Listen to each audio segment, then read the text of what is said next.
Good evening students. जैसे कि आपको पता है मेरी अपनी इंग्लिश की क्लास चल रही है, तो मैं वही लेके आया हूँ आपके लिए, जो कि अपना लेक्चर 4 है, पार्ट 4 है ना। तो अपन स्टार्ट करते हैं आज। और आप अगर मेरे चैनल पर न्यू है तो आप सब्सक्राइब कीजिए, उसको लाइक कीजिए, शेयर कीजिए और प्रेस द बेल आइकन। उसको मत भूलना, वो बहुत ज्यादा इंपॉर्टेंट है ना। और जिसने भी मेरा टेलीग्राम का चैनल ज्वाइन नहीं किया है तो प्लीज उसको ज्वाइन करिए, जिससे आपको पीडीएफ मिलती रहे उसमें, है ना। जो भी मैं पीडीएफ डालूंगा वो टेलीग्राम ग्रुप पे ही डालेगी, ठीक है। तो अपन आज की क्लास स्टार्ट करते हैं। लेक्चर 4 है अपना, ठीक है। तो अपन ने कल 3 रूल्स देख लिए थे, है ना। एक एडजेक्टिव के ऊपर देख लिया था, अनकाउंटेबल नाउन के ऊपर देख लिया था। उस टाइप से अपन मैं आपके लिए रूल्स लेके आया हूँ। 4th रूल जो है, जैसे कि मैं आपको ऑलरेडी कल बता चुका था, जो एक होता है किसी बात में, अगर एक आता है वन तो उसके लिए अपन यूज करते थे ए, है ना। तो उसी टाइप से मैं आपको एक और बता रहा हूं। जैसे कि रूल 4 क्या कहता है,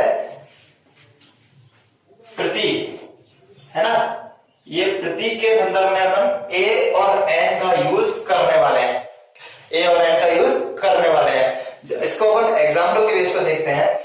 जैसे उच्चारण निकलता है ना, प्रतिमाह, प्रतिदिन, प्रति सप्ताह, उसके यूज में अपन क्या यूज करते हैं, ए का यूज करते हैं। एक एग्जाम्पल देखते हैं। I earn rupees 10,000 a month.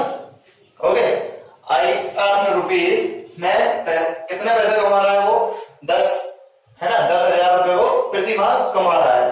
प्रति माह की बात हो रही है, प्रतिदिन की ले लीजिए, प्रति सप्ताह की ले लीजिए, प्रति, और मतलब प्रति का सेंस आपको कहीं भी दिखे तो आपको क्या यूज करना है, ए यूज करना है, जो कि मैं लगा चुका हूं, है ना। उसके बाद बात आती है, हमने एक और एग्जांपल ले लिए।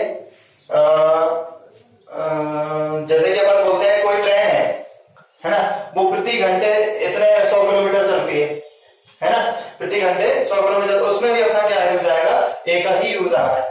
तो उसी टाइप से अपन को देखना है कि यहाँ पे भी प्रति का संदर्भ, जैसे अपन को आपको जो एग्जाम है उसमें ऐसे दे दिया जाएगा, है ना, या एरर फाइंड करने के लिए दे दिया जाएगा। यहाँ दे देगा वो, ये मंथ लिखा है ना, इसको मैं हटाता हूँ, और वो अगर एरर के रूप में देगा तो आपको सिर्फ ऐसे दे देगा, जैसे ये लिखा मैंने मंथ, है ना। तो अब आपसे वो पूछेगा ए क्वेश्चन में कि इसमें क्या एरर है ना, कौन से पार्ट में एरर है। अब पार्ट कैसे बनाते हैं, यहां तक उसने बना दिया, आई अर्न एक पार्ट बना दिया, यहां तक 2 पार्ट बना दिया, और तीसरा पार्ट ये बना दिया, और डी पार्ट में क्या लिख दिया, नन, है ना। कोई पार्ट में भी एरर नहीं है। तो आपका कौन से एरर में चला जाएगा, ये पार्ट ए है, ये पार्ट कौन सा, ए, ये बी है, ये सी है, और ये डी है।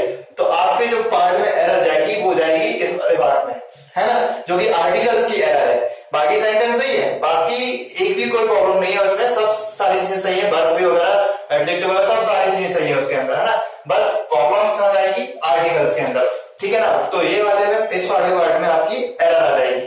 तो जो कि अपन को क्या लगाना है मैं आपको ऑलरेडी बता चुका हूं, है ना। तो यहाँ पर क्या यूज हो जाएगा, ए आ जाएगा यहाँ पर, है ना, ये ए आ जाएगा, अमंथ, ठीक है। तो ये अपना हो गया रूल नंबर 4। रूल नंबर 5 पे आते हैं अपन। कुछ जो नंबर रहते हैं अपने, some counting numbers before articles a is used, ठीक है। कुछ ऐसे नंबर्स रहते हैं गिनती वाले, जैसे अपन देखते, जैसे मैंने लिख भी दिया है आपके लिए, some counting numbers before a articles is used, ठीक है। तो अपन कुछ नंबर्स रहते हैं जो, देखिए, थाउजेंड्स हो गया, है ना, 100 हो गया, डजन हो गया, मिलियंस हो गया, ये कहीं भी देखें, इनसे पहले आपको क्या लगाना है, ए का यूज करना है, ठीक है। तो ये अपना मिलियंस, कहीं भी आपको कोई भी गिनती वाला नंबर मिल जाए, आपको थाउजेंड्स मिल जाए, मिलियन मिल जाए, ठीक है, डजन मिल जाए, डजन तो जानते हैं 12 के लिए यूज करते हैं डजन, और आप 100 ले लीजिए। तो इसके आगे अपन को क्या यूज करना है, ए का यूज करना है, समझ गए।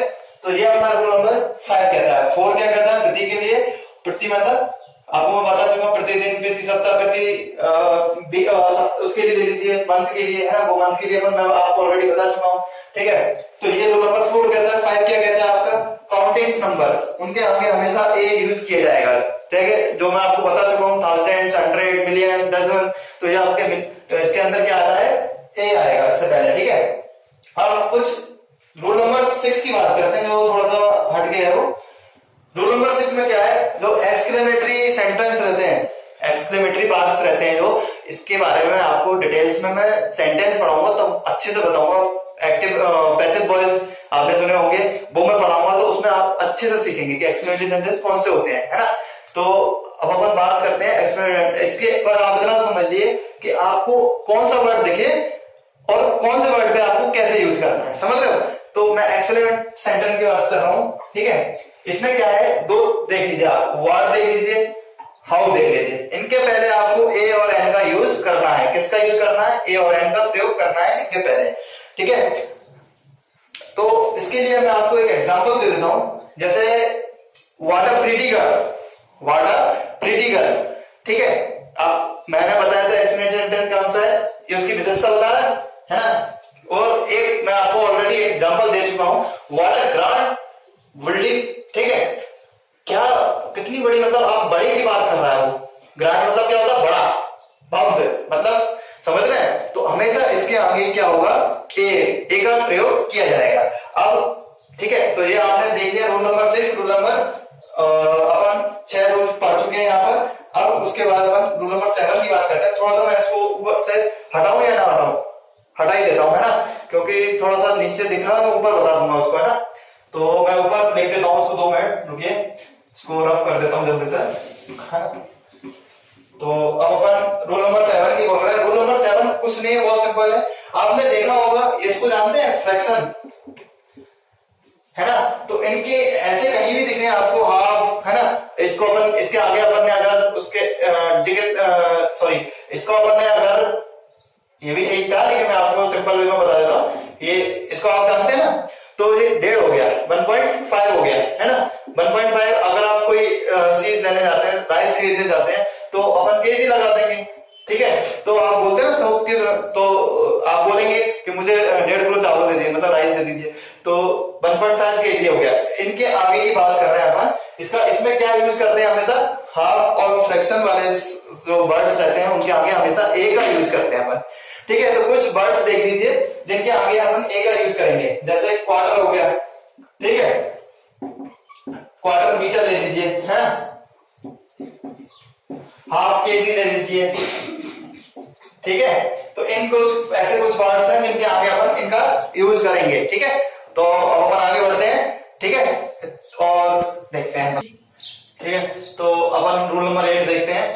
रूल नंबर 8 क्या कहता है, रूल नंबर 8 कहता है कि जो प्लूरल नाउन रहते हैं, जो एक तो अपन सिंगुलर नाउन के बारे में देख लिया, है ना, किसी एक व्यक्ति की बात कर रहा हो तो अपन उसके लिए सिंगुलर नाउन की बात करते हैं। ऐसे अपन प्लूरल नाउन रहते हैं जो, तो उनके लिए देखते हैं अपन। उनसे पहले क्या होता है, जो प्लूरल नाउन रहते हैं उसके पूर्व अपन ए और एन का प्रयोग नहीं करते हैं, है ना। तो जैसे कि अपन ने एक एग्जांपल देखा है, a boys have come, a boys have come, मैं लिखा हुआ है already, a boys have come. तो ये सेंटेंस सही है या नहीं है, ये सेंटेंस आपको क्या लग रहा है, सही है या नहीं, आप सोचिए खुद ही, है ना। अ बॉयज हैव कम, ये सेंटेंस आपका गलत हो जाएगा, है ना, ये आपका सेंटेंस गलत है। उसमें क्या बोला, मैं आपको बता चुका हूं ऑलरेडी, ए और एन का प्रयोग नहीं करते हैं, है ना। तो इसमें किया हुआ है, ये प्लूरल नाउन है ना, ये तो आपको पहचानना पड़ेगा। मैं नाउन जब पढ़ाऊंगा ना तो और डिटेल में बताऊंगा कि सिंगुलर नाउन, प्लूरल नाउन क्या होता है, प्लूरल नाउन। तो ये क्या है, आपका प्लूरल नाउन है ना। तो इसके पूर्व उसने क्या लगाया है, आर्टिकल्स लगा दिया है, तो ये आपका गलत हो जाएगा, है ना। तो यहां पर ये नहीं आएगा। अब बॉयज हैव कम, ये आपका सेंटेंस सही हो जाएगा, बॉयज हैव कम, ये आपका सेंटेंस सही हो जाएगा। अब इसके बेसिस पे आपको, अब मैंने एक चीज और बताई थी आपको कि एक डेफिनेट आर्टिकल्स बताया था, दा बताया था, तो वो चीज की बात, वो उसी की बात मैं कर रहा हूं। तो इसके आगे अगर आप दा लगा देते हैं तो क्या ये सेंटेंस सही हो जाएगा, द बॉयज हैव कम, ये सेंटेंस भी सही हो जाएगा, ओके। क्योंकि ये प्लूरल नाउन है, प्लूरल नाउन मतलब आपको समझ जाइए कि प्लूरल नाउन है, तो दा लगा रहे हैं, बिल्कुल सही है। द बॉयज हैव कम, किसी एक निश्चित ही वाक्य है वो, है ना, वो बता रहा है बहुवचन है बॉयज, किसी एक व्यक्ति की बात नहीं कर रहा है। इसलिए अपन ने, मैं ऑलरेडी आपको डिफाइन कर चुका हूं कि प्लूरल नाउन से पूर्व ए और एन का प्रयोग नहीं करते हैं, ठीक है, तो ये अपना क्या हो गया, रूल नंबर 8 कंप्लीट है ना। उसके बाद बताती है रूल नंबर 9। जो 9 नंबर का रूल है उसमें ये बोल रहा है अनकाउंटेबल नाउन, जो मैंने काउंटेबल अनकाउंटेबल नाउन कल वाले वीडियो में, जो प्रीवियस वीडियो है उसमें मैंने आपको बताया था। जिस किसी ने भी मेरी प्रीवियस वीडियो नहीं देखी है तो आई बटन पे जाके आप मेरी प्रीवियस वीडियोस देख सकते हैं, मैंने उस पर डाल रखी है ना, उस पर आपको वीडियोस मिल जाएंगी मेरी। तो अपन देखते हैं रूल नंबर 9 क्या बोलता है। अनकाउंटेबल नाउन से पहले ए और एन का प्रयोग किया जाता है। क्या किया जाता है, ए और नाउन, ए अनकाउंटेबल नाउन है, ठीक है, तो इनसे पहले प्रयोग किया जाता है। किसका किया जाता है, ए और एन। ये याद रखना, मैं जो जो लिखता जा रहा हूं उसी का प्रयोग किया जाता है। रूल नंबर 7, 8 और सॉरी 6, 5 जिसमें जो जो मैंने बताया ना उसी में उसका यूज किया जाता है, ना कि अब जैसे वो प्रति वाला ऑप्शन बताया था उसमें ए और एन का दोनों का यूज किया जाता है ना। तो मैं ऑलरेडी आपको लिख रहा हूं इसलिए आप नोट कर लेना उसको, है ना। तो अनकाउंटेबल नाउन से पहले ए और एन का प्रयोग किया जाता है। अब अपन एक सेंटेंस देख लेते हैं। I have dash information for you. Okay, तो मैं आपको बता चुका ए और एन का प्रयोग कर सकते हैं, तो आप कर लेंगे क्या, लगाइए, कर लीजिए, आप इलिमिनेट कर लीजिए। मैं ऑप्शन दे देता हूं ए और एन, यहां पर मैंने ए और एन का ऑप्शन दे दिया आपको, है ना। इलिमिनेट कर लीजिए, इसको इलिमिनेट करना है आपको, है ना, कर लेंगे आप अगर यहां पर ए लगा देते हैं, क्या लगा देते हैं, ए लगा देते हैं, तो ये क्वेश्चन आपका गलत हो जाएगा, एग्जामिनर इसको कट कर देगा, ठीक है। क्योंकि जो अनकाउंटेबल नाउन है उनको क्या करना रहता है, इसको आपको चेंज करना होता है। एक वर्ड मैं बता रहा हूं उसको लगाया जाता है। क्या लगाएंगे अपन, a piece of, a piece of. अब ये सेंटेंस सही हो जाएगा। अब अपन आ लगा सकते हैं, क्योंकि अनकाउंटेबल नाउन अपन ने जब कल देखी थी तो मैंने उसमें आपको बताया था कि अनकाउंटेबल नाउन के आगे नहीं लगाते हैं अपन डायरेक्टली। अब अपन को इसको क्या क्यों लगाया अपन ने इसको, a piece of. A piece of इसलिए क्योंकि अपन उसको गिन पा रहे हैं, काउंटेबल नाउन में अपन उसको चेंज कर रहे हैं, है ना। तो सबसे पहले आपको ये चेक करना है कि ये मैंने आपको बता दिया है अनकाउंटेबल नाउन की बात चल रही थी यहाँ पर, तो मैंने आपको बताया अनकाउंटेबल नाउन में ए और एन का प्रयोग किया जाता है। लेकिन जो अनकाउंटेबल नाउन है उसको पहले फॉर्म में कन्वर्ट करना होगा। किस फॉर्म में, काउंटेबल नाउन में कन्वर्ट करना होगा, ठीक है। उसके बाद वो अपन यूज कर पाएंगे किसका, ए और एन का। तो अपन उसके लिए अगर चेंज करना है, अब पीस ऑफ लगा दिया तो अपन किसी की बात कर रहे हैं ना, तो उसको गिन पाएंगे अपन, समझ रहे ना। तो इन्फॉर्मेशन है, तो इन्फॉर्मेशन को अपन ने चेंज कर दिया, I have a piece of information, मेरे पास कोई एक इन्फॉर्मेशन है ना तुम्हारे लिए, ये लिखा है ना, I have a piece of information for you, मतलब मेरे पास एक इन्फॉर्मेशन है तुम्हारे लिए। तो वही चीज मैं बता रहा हूँ आपको, उसको कन्वर्ट करना होगा, ठीक है। और रूल नंबर जो 10 बता रहे हैं उसमें क्या है, कुछ वर्ड्स हैं वो आप इसको डायरेक्टली पढ़ लीजिए, याद कर लीजिए कि इनके आगे हमें पता है कि नहीं करते हैं, बस इतना सा याद कर लीजिए। जैसे मैंने बता दिया kinds of, sort of, type of, और ये अपना लास्ट कौन सा, वैरायटी ऑफ। इनके ऊपर हमेशा अपन किसी भी आर्टिकल्स का प्रयोग नहीं करते हैं, ये आप याद कर लेना, है ना। ये 4 वर्ड्स मैंने बताए, ये कहीं भी आपको सेंटेंस में दिख जाए तो इनके ऊपर अपन याद रखना कि कोई भी आर्टिकल्स का यूज नहीं करते हैं, ओके ना। ठीक है, तो अपन कुछ स्पेशल केसेस देखते हैं। जैसे कि मैं आपको बता चुका था रूल्स, अब मैं आपके लिए कुछ जो डेफिनेट आर्टिकल्स मैंने बताया था दा, है ना, उसके बारे में थोड़ा सा मैं आपको बता दूं। ओवरव्यू तो मैं ऑलरेडी दे चुका हूं आपको, है ना। तो अपन दा के ऊपर कुछ स्पेशल केसेस है वो देख लेते हैं। तो पहला मैंने बताया आपको कि ग्रेट ब्रिटेन, है ना। तो पहला जो है वर्ड ग्रेट ब्रिटेन, तो ये क्या हो गया कि मतलब एक तरह से कुछ स्थान है, स्थान मतलब प्लेस के नाम के पहले हमेशा दा का यूज किया जाएगा। ग्रेट ब्रिटेन ले लीजिए आप, ठीक है। उसके बाद नीदरलैंड्स ले लीजिए आप, ठीक है। कुछ ऐसे स्पेशल केसेस हैं जो मतलब स्थान है कुछ, उनके नाम के आगे आप दा का यूज करेंगे, ठीक है। और एक और ले लीजिए यूक्रेन ले लीजिए, द यूक्रेन, ठीक है। तो इनके आगे आपको दा का यूज करना है। अब अपन सेकंड केस देखते हैं। सेकंड केस की बात करते हैं अपन, राज्य, जो राज्यों के नाम रहते हैं और उनके मतलब राज्यों के नाम के पहले यूज नहीं करते हैं दा का, और दूसरा देशों के नाम की, ठीक है ना। मैं लिख दिया है राज्यों के नाम, किसी भी राज्य, कोई सा भी राज्य हो अपना, उसके आगे अपन राज्य के नाम के आगे अपन दा का यूज नहीं करेंगे, और ना ही देश के नाम के आगे कभी यूज करेंगे, समझ गए ना। स्टेट कोई अपना एमपी ले लीजिए, मध्य प्रदेश, ठीक है, उत्तर प्रदेश ले लीजिए, उसके आगे अपन कभी भी यूज नहीं करेंगे। और कुछ स्पेशल है पर्वत श्रृंखलाएं, हिमालयाज, अल्प, ठीक है, तो इनके आगे हमेशा द हिमालयाज लगाएंगे, द अल्प लगाएंगे, ठीक है ना। तो ये क्या है, पर्वत श्रृंखलाएं। लेकिन इनकी जो चोटियां हैं, ये मैंने लिखा हुआ है स्पेशल पॉइंट करके, लेकिन जो पर्वत की चोटी है उनके नाम के आगे, पर्वत की चोटी के नाम के आगे यूज नहीं करते हैं धागा, ठीक है। तो ये अपन ने देख लिया 3 केसेस, ठीक है। उसके बाद अपन 4th केसेस में आपके लिए लेके आया हूं, नदियों के लिए जो रिवर्स रहती है ना, रिवर्स लाइन के आगे अपन धागा यूज करेंगे, ठीक है ना। तो नदियों के नाम के पहले द यमुना, द गंगा, ऐसे करके जितनी भी अपनी जो रिवर्स है उनके आगे अपन धागा यूज करेंगे, है ना। तो अपन आज की क्लास यहाँ पर स्टॉप करते हैं।